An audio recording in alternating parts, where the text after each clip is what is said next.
Hello, I'm Richard Parr and you are watching Sportuccino. It's Wednesday, so it can only mean one thing. It's time to talk wrestling.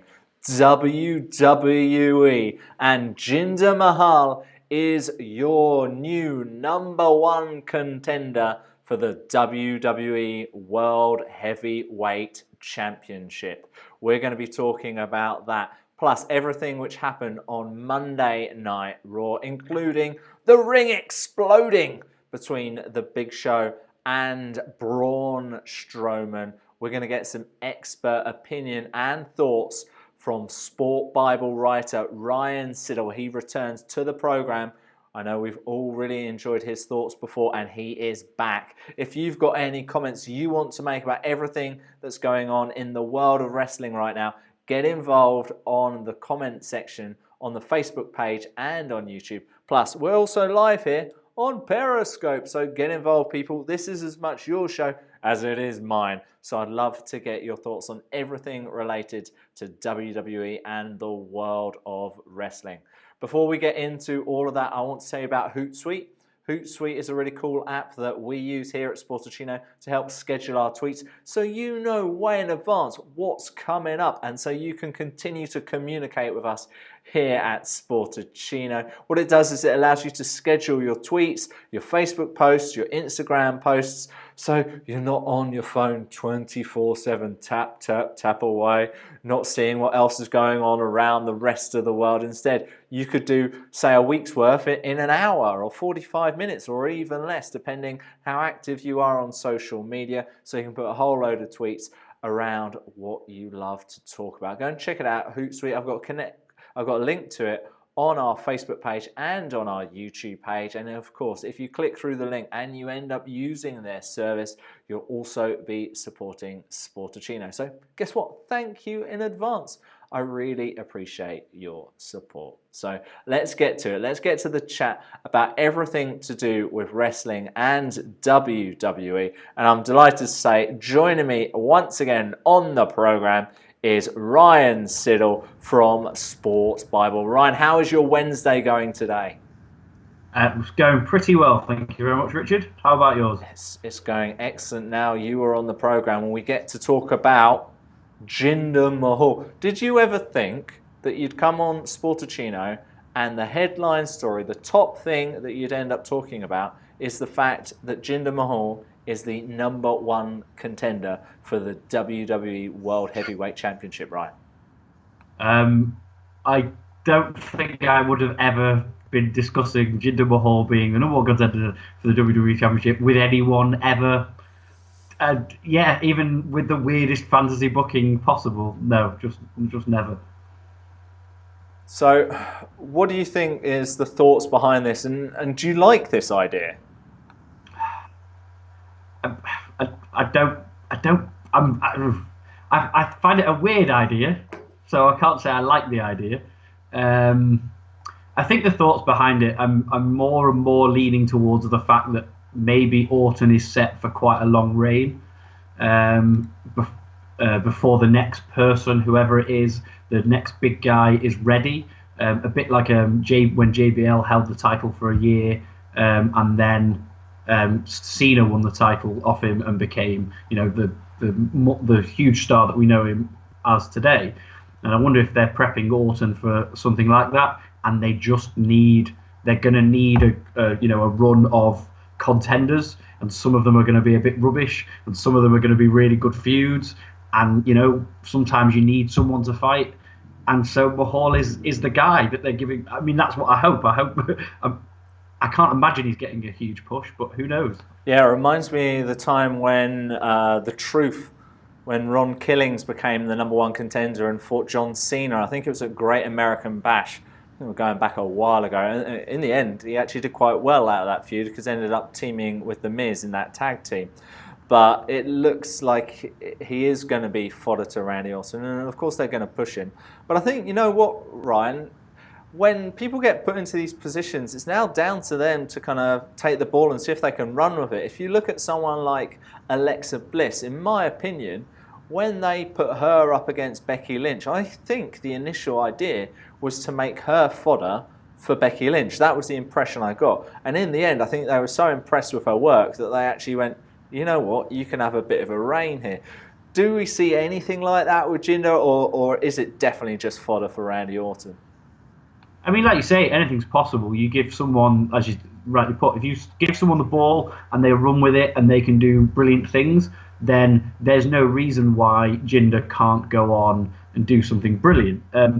I don't see it happening. I've not seen anything even, Jinder's looking different to how he used to. He's looking much more built, and he's had some good stuff with some decent stuff with Rusev, but that was mainly run by Rusev for me. And I don't see this going anywhere, but maybe it will. But I personally don't see it. How much do you think it is due to the fact that he is now looking absolutely ripped? We all hear the stories that Vince McMahon loves a big guy. I think Vince McMahon likes to have a wrestler look like the kind of guy who, if you bumped into in the street, you're going to get beat up, you're going to lose. Do you think it partly is to do with how he's improved his physique? Yeah, I mean, like you say, Vince loves a big guy. He loves someone who looks legitimately like they could beat the living daylights out of you. Jinder looks more like that than he ever has. But I'm still not convinced that it's enough. I don't think that his in-ring ability doesn't excite and wow. He's not the biggest guy out there, because then Big Show or Braun Strowman would be champion forever and ever. We'll get onto them soon, I'm sure. And his personality, again, it's not quite coming through. But again, they look like they're going to give him a faction to lead in a way, because obviously the guys who interrupted during the match. And so he's got his opportunity. It's up to him what he does with it, and it'll be interesting to say the least. Yeah, the Bollywood boys helping Jinder win that match, and of course it should now lead him up to this feud with Randy Orton. The fact that they held this match before this House of Horrors match went on, the fact that they've announced the number one contender, does that kind of annoy you? Does that just make it a little bit too predictable that Randy Orton will successfully defend his title against Bray Wyatt? Or was that already predictable with the fact that Bray Wyatt is on Raw? I think the moment that they moved Wyatt over suggested that they were going to keep the title on Orton. We still don't know what this match is even going to have in it. It all seems a little bit weird. I don't think I'd have moved Wyatt anyway. I don't think I'd have taken the title off Wyatt, but that's, we've been over that before. So yeah, it does seem inevitable that Orton will keep his title. Well, on a personal point of view, I am pleased for Jinder Mahal. Having met him working for QPW, who I'll be with again next week. I'm going to talk more about that later in the program, but as someone who I've met and worked with before, I'm really happy for Jinder, and I do hope he takes that ball and he runs with it. Let's move to Monday Night Raw for a little bit. Let's talk about what happened in the main event there. Braun Strowman and the Big Show. They started the show with Strowman. They ended the show with Strowman. It looks like they're really getting behind him, and I think there's going to be a feud with Brock Lesnar coming up. Do you think this is the right call by the WWE right now? Yeah, absolutely. I mean, in the last couple of months, he has looked like an absolute star, and he was absolutely brilliant on Monday night, all night from the opening segment to the bits backstage, and obviously destroying the ring with Show. He's just looked brilliant recently. He's the right guy to go in the mix with Brock as well in the future. And I don't think there can't be many wrestling fans who don't want to see that, because that is the beast incarnate against just this man who looked like he could destroy anyone and anything. Yeah, I was at that Monday Night Raw when he was first revealed in Brooklyn with the Wyatt family, and everyone was just shocked by the size of this guy, and everyone chanting, "Who are you? Who are you?" But I think we all very now clearly know who Braun Strowman is, and he continues to make an impact. Alexa Bliss seems to have made an impact on Raw already. Ryan, last week I spoke to your colleague Josh Lawless, And I mentioned to him that I could see an Alexa Bliss and Bayley feud, and it looks like it's happening that way after she won a fatal 4-way. Was that the right decision for you? Yeah, I mean, for me, it had to be either her or Nia Jax, probably. Obviously, there's been lots of talk about Sasha and when she'll turn heel on her friend. But I thought that, I'm a big fan of Alexa Bliss's. I think since the initial draft and her call up from NXT, she's probably been the person who has benefited the most and has continued to benefit, because obviously other people say like The Miz had a great start and then had a bit of a bump and whatever, but Bliss has just gone strength to strength. She's absolutely brilliant as a heel. She works perfectly with so many people, and I look forward to seeing her again, whether she has the title or whether she comes up short against Bayley. It would be really good. I think that would be a good feud. I think it's the right call, but what does this mean for Sasha Banks? Is she still just going to go on another feud with Nia Jax? Yeah, I mean that is part of it, about how deep the women's side is, both on both sides, SmackDown and Raw, and what exactly you do with the people slightly below the title picture. And like you say, especially when Nia Jax and Sasha have already feuded. So it'll be interesting to see what happens. It might be a case that I can't see her now costing Bayley the title, because that would then leave Alexa with only Nia to feud with, and neither of them would be the good guy in that battle. So maybe she goes with Nia again. Because of the way she is, and it's similar to Bayley actually, they are really good at being the person who's not the champion, as well as being good champions, especially Sasha. But she fits in well with not being the champion and trying to win that back. But and you know what, she works well with Nia Jax. Their feud was pretty good the first time around. There's no reason why we can't see it again. And Nia's ever improving, so. Yeah, it's a bit like Daniel Bryan and Shawn Michaels. You're just excited about the journey than you are necessarily that they're actually the champion. So they're both quite good at chasing it.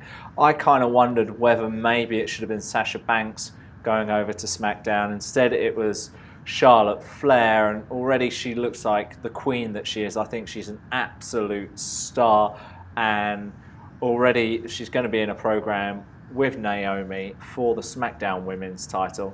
It's got to be hers coming soon, isn't it? Yeah, again, I think so. I think that will be a really good battle between the two of them. They've got slightly contrasting styles, even though they're not completely opposite.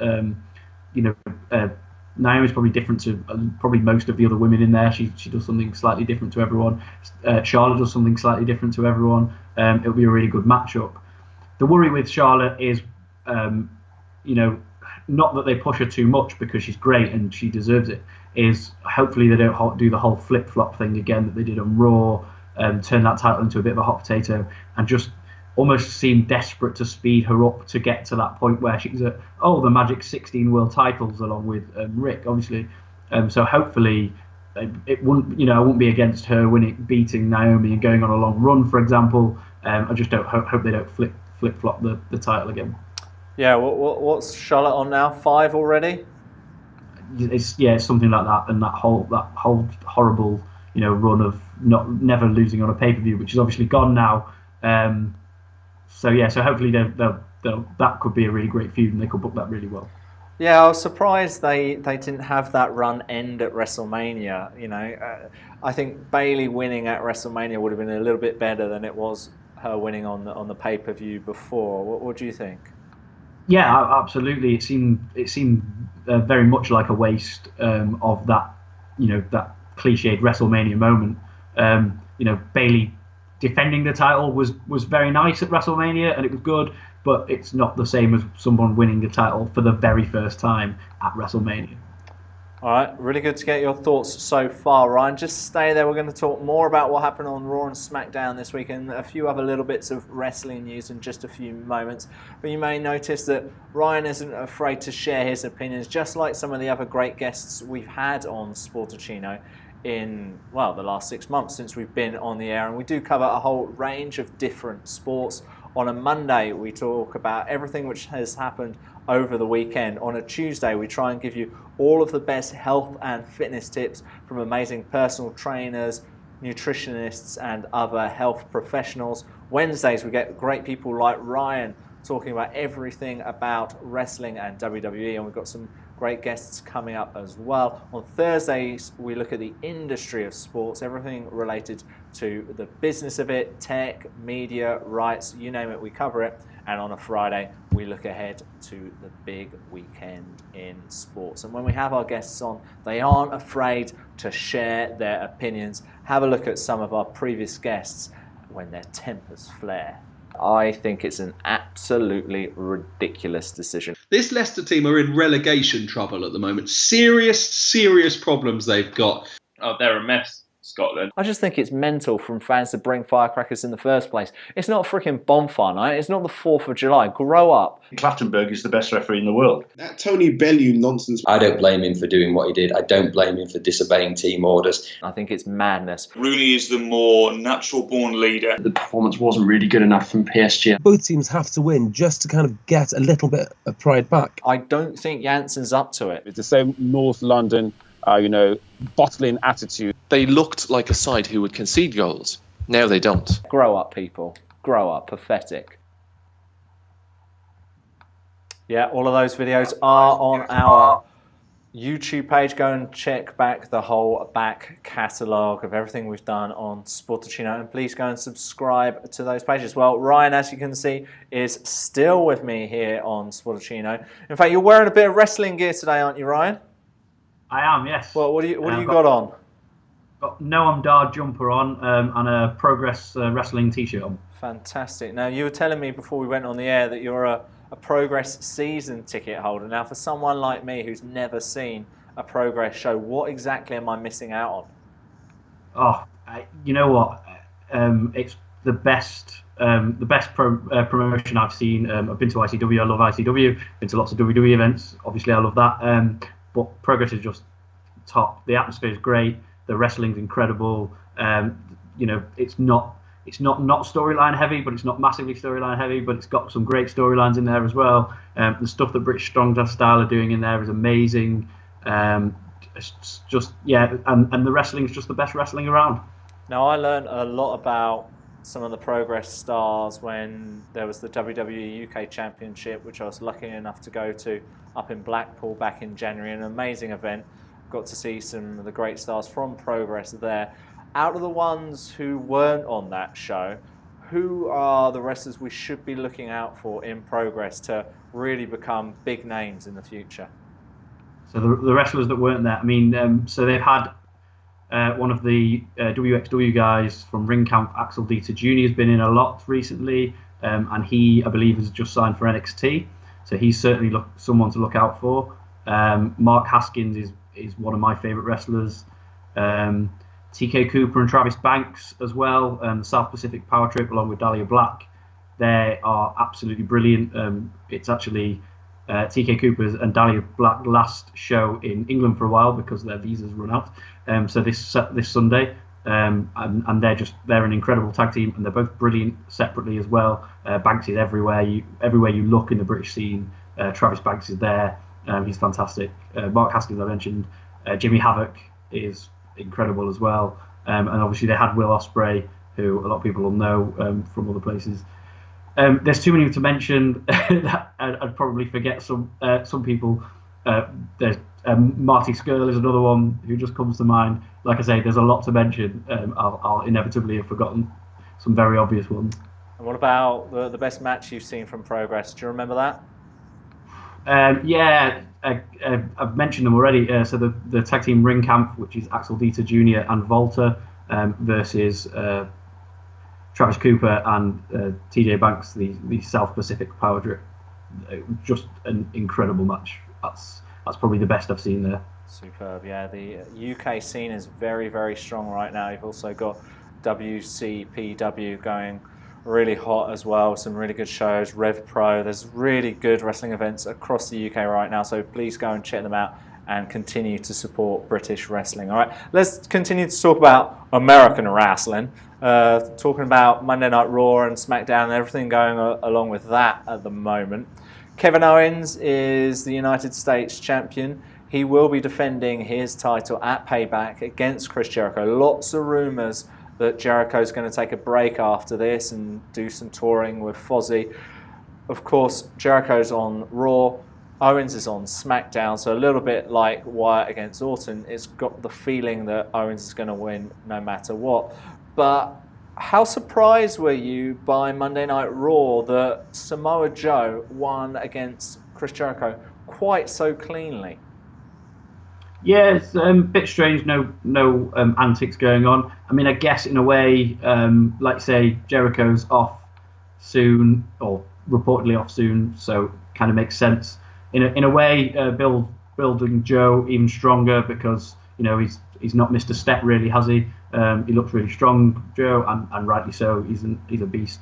And his feud with Seth Rollins is going to look great. It already does look great, and I think it will be a really top match as well at Payback. That, like you say, Jericho looks like he'll probably lose to Owens. Whether they'll go down the route of Owens absolutely battering him and injuring him for his return, his almost inevitable return, I don't know. Or they might completely avoid that and keep them separate when he comes back next time. Yeah, I was still a bit surprised because I felt when they called Joe up, they weren't really sure what they were going to do with him, especially leading in to WrestleMania. But it'd be good if they can really push him up. I hope he beats Seth Rollins, to be honest. I'd like him to win this, maybe have their feud continue. I think if he was to lose, I think it'd be a serious defeat for Samoa Joe at this stage. Now, we spoke about people moving and making an impact, such as Charlotte, such as Jinder Mahal. But someone who's now 2-0 as far as defeats is Sami Zayn. He's moving to SmackDown. I think a lot of people would be hoping that this would be the move which ignites his career. Is that going to be in danger again? Is it just going to be kind of a little bit lost in the shuffle, do you think, Ryan? I mean, I think the thing is, it'd be great to see Zayn winning occasionally, at least. His whole persona is the underdog from the underground, so he can get away with losing a few more than some other people can without it damaging him too much. I know sometimes makes him look a bit weak. Certainly last week, obviously, in fact, both weeks, he lost in multi-man matches, and that it makes the impact less. If you're losing in a triple threat or a six-man match, you're not quite as weak for losing those matches. But like I say, it can build this whole underdog from the underground thing. And actually, in a way, if they are going to give Orton this long title run that I'm starting to believe they are, and I've got no reason to back that up other than my own thoughts. Zayn could be the perfect person to end that title reign as the like I say, the underdog from the underground. Suddenly, after a year of Orton holding the strap, and no one looks like they're going to get it off him, and then it could be that Zayn is the man to do that. But who knows? I think that would be really interesting, actually, because I don't think they'd have to necessarily turn Orton like full heel. Orton could still kind of be this heelish babyface, which he kind of always is these days. And I think that could work really well with Sami Zayn, kind of going, who are you? You're not, I'm a 11-time champion or something ridiculous now. Who are you? You're not a good enough challenger for me. And then Sami really pushing him for it. That could be really intriguing. Interesting point there, Ryan. All right, let's unfortunately finish on a low note. And this week, the WWE lost their former star, Rosie, known as Matanoa, also a 3-minute warning. Have you got any favourite moments from his career, Ryan? Well, I mean, it's massive, really, really upsetting, especially, we've lost both of 3-minute warning now. But certainly a favourite moment of Rosie's would be him winning the tag team titles with Hurricane. Just a really nice moment. Two guys who probably quite underrated. Just winning the tag team titles together was great. Yeah. See, I always remember the dramatic impact 3-minute warning made when they debuted with Eric Bischoff, and that's something I'll never forget. So really good to think about Rosie, and our condolences obviously go out to all of his family. He'll be greatly missed. All right, Ryan, we have come towards the end of another Sportuccino. Before we go, can we get a reminder of how we can find you on social media, please, to continue to get your great knowledge when it comes to professional wrestling and sport as well? You've been pretty busy with the Lions today, I hear. Yes, yeah. You can find me on Twitter at Sidler28. And today, mainly been focusing on the Lions and the selection of a lot of Welshmen for a team that finished 5th in the Six Nations. Yes, of course.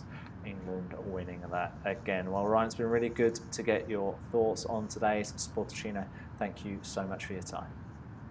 Thanks very much, Richard. Really good to get the thoughts of Ryan. What do you think? Is there anything you agree with? Is there anything you disagree with? Let us know in the comment section on this Facebook video and on this YouTube. And if you've enjoyed the show, please share it via email, via Twitter, via Facebook. Let others know about Sportuccino on a Wednesday, talking everything about wrestling. All right, that's it for another week. Next week, hopefully, as long as the technology gods work, I will be live from Qatar. Yes, next week I will be flying to the state of Qatar, Doha, the capital, as I go to ring announce the QPW Super Slam. It is an absolutely stacked card featuring appearances from Sting, Booker T, and performing will be Rey Mysterio, Alberto El Patron, Carlito, Chris Masters, and Cody Rhodes, and many, many more on QPW Super Slam. Go and have a look at it. It's online. If you're in that region, if you're in the Middle East region, go and buy your tickets. It's going to be an absolutely sensational show. You do not want to miss it. I'll be live from Qatar as we preview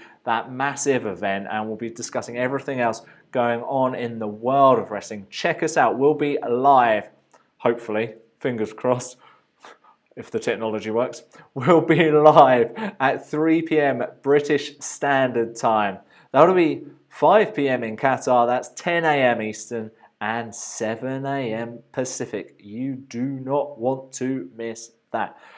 I'll be back tomorrow though, still here from the studio, talking everything related to sports business from 3 p.m. BST. It is our sports business show. Tune in then on Facebook, YouTube, and of course at sportuccino.com. I've been Richard Parr. You've been watching the show. Have a wonderful rest of your day.